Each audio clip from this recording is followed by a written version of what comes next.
Привет,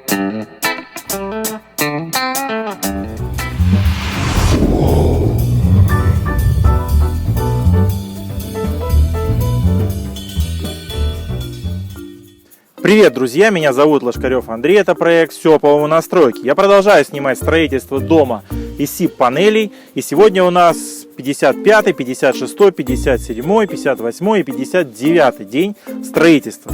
Точнее, не строительство, строительство дома у нас уже закончилось, коробка дома стоит, а ведутся внутренние и внешние работы.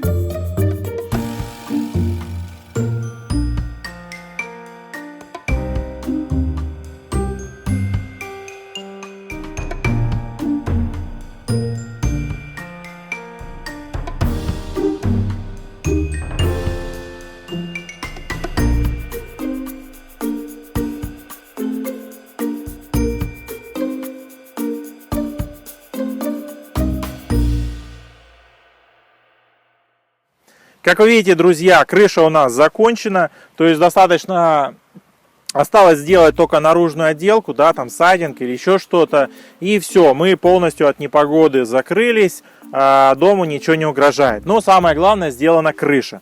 Да, хочу еще пояснить по поводу вот этих там 5 рабочих дней, там 55-й, 56-й, там 58-й, 59-й, значит, 2 дня делалась крыша, и сегодня 3-й рабочий день по работе с камином. Камин делается 3-й рабочий день. Пойдемте внутрь, я вам покажу, как делается камин. В принципе, сегодня выпуск будет о камине. Да, пока я на улице, покажу вам крышу. У нас тут идет снег. Может быть, даже сейчас пойдет сильный дождь. Может, не будет возможности. Вот, друзья, немножко снегом припорошило. Зеленая крыша из мягкой черепицы. Желоба не повешены, висят только крючки для водосточки. Значит, желоба и водосточку будут вешать люди, которые будут отделать стены. То есть, по-моему, здесь сайдинг будет. Значит, те, кто будет делать сайдинг, они водосточку сделают. Чтобы им водосточка не мешалась, ее сейчас и не ставили. Все, пойдемте внутрь, поговорим про камин. Ну что ж, друзья, я внутри. Я в большой комнате на 1-м этаже. Вот здесь такой строительный беспорядок, точнее порядок, но для обычного человека выглядит как беспорядок. Вот, значит, в углу у нас устанавливается, практически уже установлен камин, кассетный камин. Почему этот камин называется кассетным? Значит, камин можно сделать 2 способами. Можно целиком выложить его из каких-нибудь там кирпичей, а можно сделать его из вот такой готовой чугунной топки. Вот она, собственно, и называется кассета. Видите, то есть вот эта вся конструкция железная, то есть она к камину никакого отношения не имеет, к этой кассете. То есть туда кассета просто установлена. Точно так же вместо вот этих железной конструкции можно было выложить из кирпича площадку, установить вот эту вот коробку, вот эту железную, да, вот этот кассету, камин, и обложить его кирпичом. И получится у нас, то есть, кассетный камин, обложенный кирпичом. Здесь делается вот таким вот образом. На металлоконструкцию устанавливается, то есть на металлоконструкцию сделан вот такой вот короб из нержавейки. Вот, и внутрь установлена кассета, то есть это кассетный камин. Каким образом он функционирует, каким образом он протапливает помещение? Все очень просто. Значит, вы его топите как обычный камин, как обычную печку. Вот эта вся конструкция, вся эта кассета нагревается. Видите, чтобы больше поверхности, площади поверхности было, нагревающейся поверхности, сделаны ребра. Вот. Холодный воздух, здесь будет снизу дырка, холодный воздух будет подступать вот к этой разогретой этой кассете, нагреваться от нее и через трубы будет уходить в помещение. То есть вот есть труба, дымоход, да, через который будет отводиться дым, а есть трубы, вот конкретно вот эти трубы, это для нагретого воздуха. как видите, он, то есть здесь отсвечивает. Дымоходная труба у нас заведена в саму кассету, а трубы вот эти вентиляционные, то есть по которым будет идти горячий воздух, они вот имеют отношение вот к этому коробу. И воздух у нас нагревается и через вот эти трубы попадает в соответствующие там помещения, которые необходимо нам прогреть.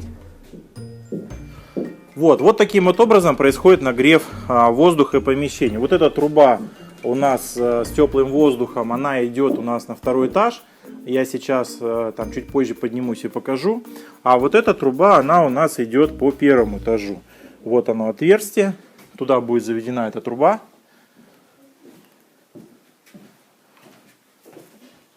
Вот здесь она выходит и идет в комнату. То есть у нас здесь лестничная площадка, она отапливаться от этого дымохода, от этого канала не будет. Вот она идет туда через стенку в комнату.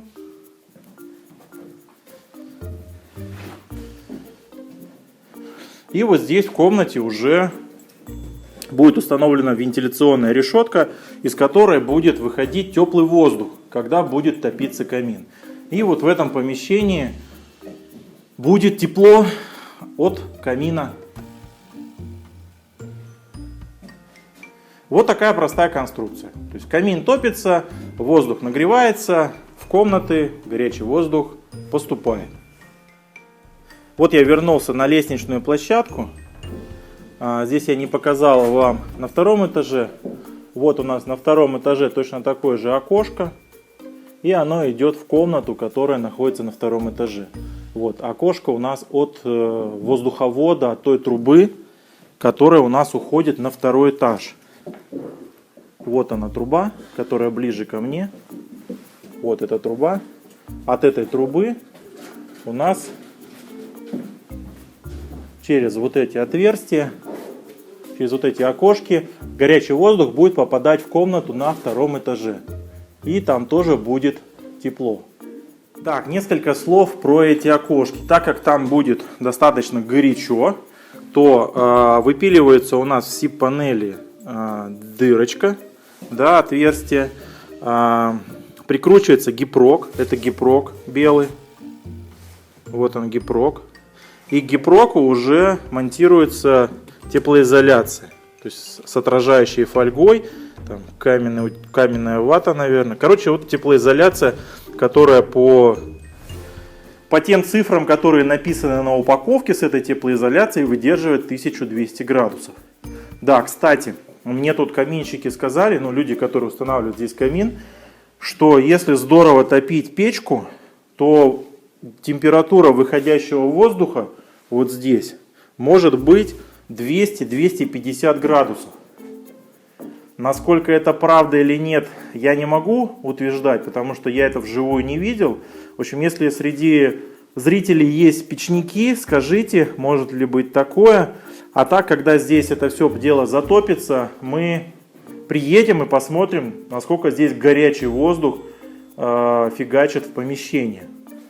Так, давайте я вам еще расскажу про одну очень интересную штуку. Вот про эти короба из гипрока сделанные. Зачем они нужны? Значит, фишка в следующем. В деревянном доме установка камина происходит именно с использованием вот этих коробов. То есть в каменном доме, в кирпичном доме можно было вот эту теплоизоляцию прям к стене прифигачить и установить камин. То есть вот это вот, например, гипрочная поверхность является у нас каменной стеной. Да, кирпичной, либо там гипрочной. Вот, и мы к ней прям фигачим теплоизоляцию и устанавливаем вот таким вот образом камин. Но в деревянном доме совсем другая штука. Значит, по нормам, каким-то пожаробезопасным нормам, требуется установка вот этого короба. Что это за короб, я вам покажу на втором этаже, потому что там видно, как он выглядит. Значит, что я могу здесь сказать, пока я на первом этаже. Значит, у нас вот здесь, вот где мокрое пятно, в самой стенке, в гипрочной стенке, не вот где у нас фольга, а в гипрочной стенке будет вырезана дырка, чтобы воздух холодный воздух, именно холодный воздух, через эту дырку попадал внутрь этого короба. То есть внутрь вот этой коробки будет попадать холодный воздух. Зачем это нужно, сейчас я вам расскажу. Вот я поднялся на второй этаж. Смотрите, значит, для трубы, для дымоходной трубы делается у нас короб. Устанавливается дымоходная труба в сэндвиче, потому что он очень горячий, даже в сэндвиче. Вот он наш вентиляционный канал, по которому горячий воздух будет идти в комнату, которая вот у нас за стенкой. А вот у нас вот эта труба блестящая, вот она, с таким вот двойником. У нас воздух пойдет в стенку, и воздух пойдет вот в это помещение, в котором я нахожусь. Тут большая комната. Вот, поэтому здесь стоит двойник. Вот по нему горячий воздух у нас идет. Так, зачем нам нужен короб? Так, сейчас картинка вроде как стабильная. Значит, вот смотрите, вот это металлический профиль нашего короба, который я вам показывал, гипрочного. Вот он гипрок, вот он белая прослойка. И на него смонтирована теплоизоляция. Она находится у нас вот в этом коробе. Вот он тоже здесь находится. Вот. Но сама стенка, как вы помните, на первом этаже, она чуть дальше. И вот мы ее здесь видим. Видите пространство? Вот оно, черное пространство, воздушное. Значит, изнутри у нас там прикручена теплоизоляция. Она прикручена прям к USB. То есть вот здесь используется вот эта вот прокладка. Вот она, прокладка. Как мне сказали, она называется суперизол. То есть это такой теплоизолятор. Он используется для прохождения перекрытия. Вот, поэтому он здесь у нас этот слой есть. А так по стене, вот по USB, вот внутри этой коробки у нас приколочен прям к USB вот этот вот теплоизолятор, вот эти маты. Вот, и как видите, там воздушное пространство. Вот, и это воздушное пространство, оно у нас зачем нужно? Оно, оказывается, нужно для охлаждения короба. Оказывается, здесь, вот в этом коробе, несмотря на то, что у нас труба сэндвич, такая температура сумасшедшая, ну не сумасшедшая, то есть большая достаточно температура, которая, если бы мы сделали только одну теплоизоляцию, вот эту, то возможно в деревянных домах возгорание. Поэтому между деревянной стеной и вот каналом, вот этим вот каналом, каминным каналом, должно быть обязательно воздушное пространство. И холодный воздух с пола первого этажа, поднимаясь вверх, охлаждает у нас стенки короба, в котором установлена труба от нашего камина. Вот для чего нужен короб на первом этаже. Это вентиляционный короб, который защищает у нас стену деревянного дома. Повторюсь, в каменных домах такое не делается. Это делается именно в деревянных домах. Ну вот, а коробка вот этого дымохода, она будет отделана, теплоизолирована. Вот, чтобы, не дай бог, никакого возгорания не было, отделана гипроком. Вот, и внутри какой-то отделкой будет финишно дополнительно отделано. Вот, у нас сейчас ребята ждут погоды. Почему работы еще двигаются медленно? Плохая погода, и никак не открыть у нас дырку на крышу, иначе здесь будет потоп. Утеплитель намокнет. Короче, ждем хорошей погоды, чтобы открыть отверстие в крышу и продолжить делать трубу уже на крыше. Так, сейчас я вам покажу трубу на крыше, то есть короб для трубы на крыше. То есть у нас до самого верха пойдет сэндвич. Вот у нас вот этот сэндвич, да, дымоходный, он пойдет у нас до самого верха. И вот на крыше, наверху, этот сэндвич пойдет вот в такой коробке. Вот в такой коробке. Сейчас я вам покажу, как эту коробку делают.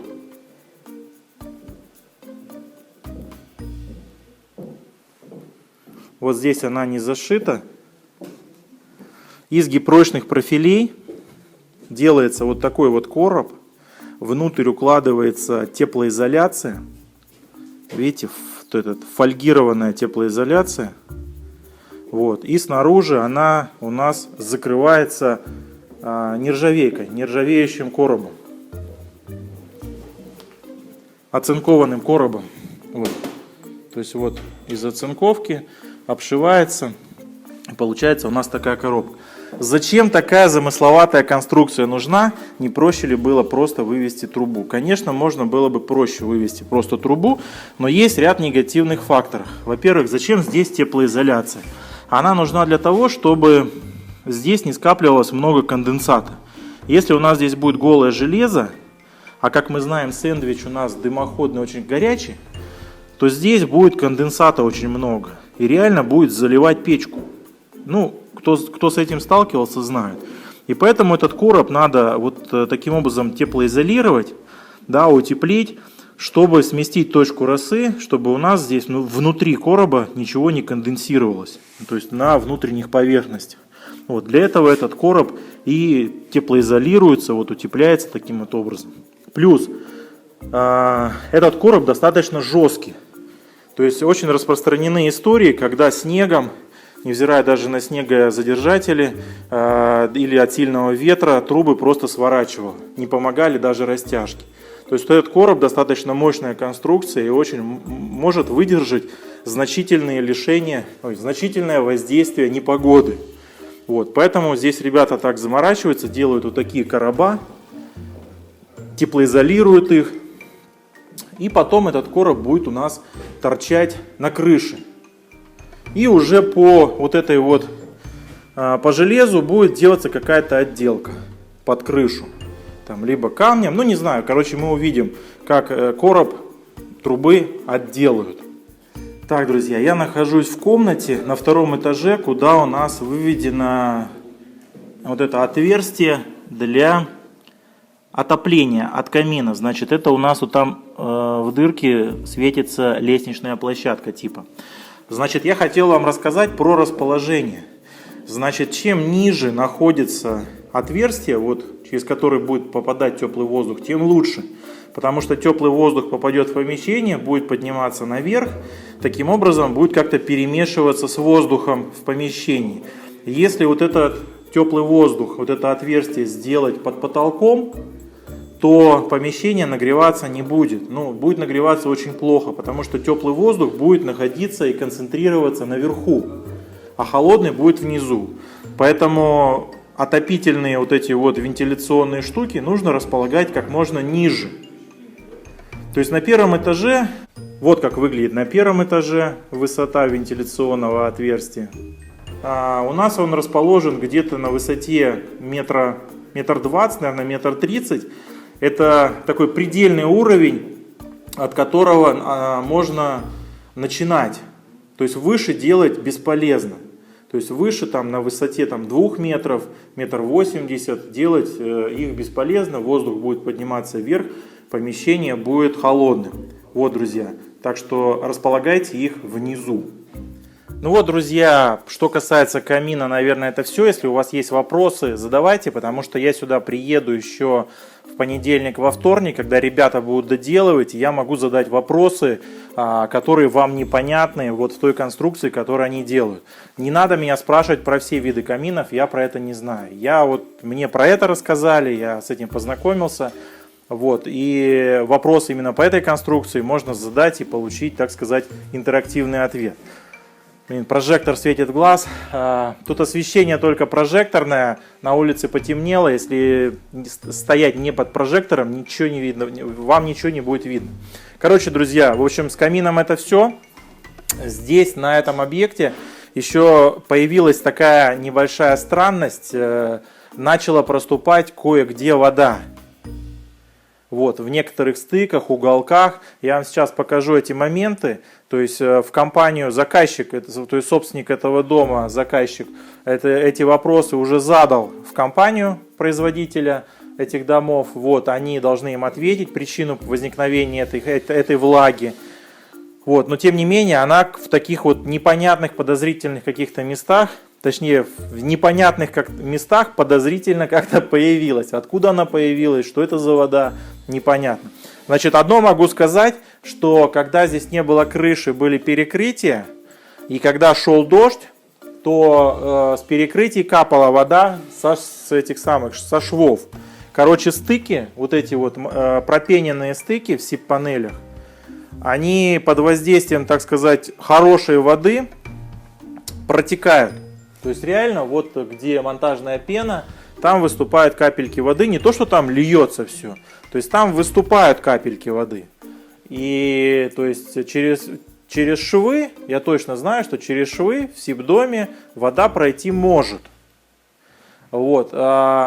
Если она таким образом попадает внутрь помещения, вот в дом, то увлажнение с другой стороны должно быть таким конкретным.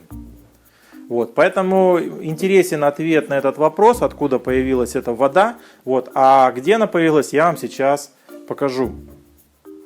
Вот я нахожусь в большой комнате на 2-м этаже. Вот где у нас тут камин делается, да, проходка камина. Видите, в углу небольшое мокрое пятно. То есть вот если рукой потрогать, здесь влажно. И здесь влажно именно швы. То есть вот где вата, да, вот пена монтажная, она мокрая. Вот, то есть вот здесь есть такой момент.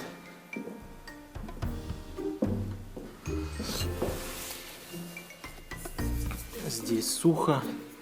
Где-то здесь еще по стене был такой момент. Вот здесь шов влажный. И около окон. Значит, около окон. Вот. Нет, здесь у нас все нормально.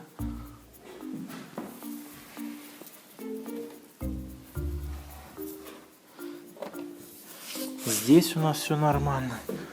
Где-то я здесь еще видел. Вот, и самое интересное, что, например, вот в этом углу, да, сухо. Да, шов сухой, угол сухой. Вот, а в том углу прям вот небольшая лужица. Также вот на 2-м этаже, здесь, правда, плохо видно, вот насколько у меня тут светит экранчик, тоже вот угол сырой, вот прям вот цвет USB, видите, изменился, но самая большая концентрация влаги у нас идет от шва, то есть от пены монтажной. Причем это у нас внутренняя стена, да, непонятно почему вот угол здесь сырой. Вот, также вот у нас здесь шов влажный. И как-то это все внизу, то есть вот здесь на середине стены ничего нету и наверху. Все внизу, такое ощущение, что откуда-то все-таки идет протечка. Вот здесь, видите, угол. Да, вот здесь это все мокрое, влажное и влажный шов. Так.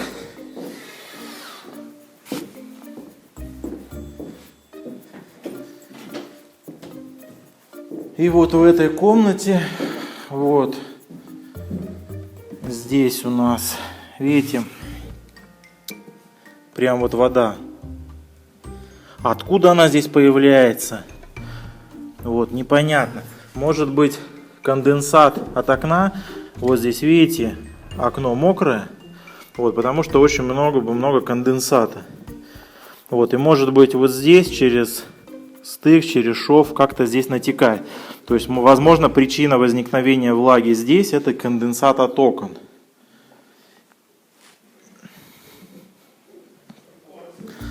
Но в тех помещениях окон нет. Окон нет, а лужи есть. Вот видите, окон нет, а влажность есть. Ну вот, друзья, в каких-то таких вот местах, то есть то в одном углу, то в другом углу появляется вода, да, то есть в одном углу есть вода, в другом нету. Хотя снаружи я ходил, смотрел, там просто темно, вы уже ничего не увидите, я не могу вам показать, в следующий раз покажу.